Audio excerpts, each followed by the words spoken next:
Полиция жұмыспен қамту және жылжымайтын мүлік пен автокөлік саласындағы алаяқтық үшін бұрын ұсталған алаяқтар тобына қатысты қылмыстық іс қозғады.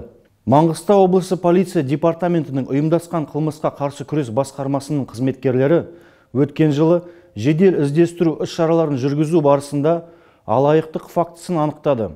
Қаскөйлер мұнай компанияларының біріне жұмысқа орналастыру, сондай-ақ автокөліктер мен жылжымайтын мүлікті алып сату сылтаумен 112 миллион теңгеден астам қаражатты иемденген. Бүгінде полицияға республиканың әр өңірінен 20 адам арызбен жүгінді. Ұсталғандардың тұрғылықты жері мен жұмыс орны бойынша тінту жүргізілді.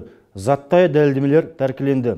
Қазіргі уақытта топтың 3 мүшесі қамауда. Қажетті тергеу шаралары жүргізіліп жатыр. Олар ұйымдасқан қылмыстық топты құрып, оны басқарды және оған қатысты деп айыпталуда. Тергеу мүддесі үшін өзге мәліметтер жария етілмейді.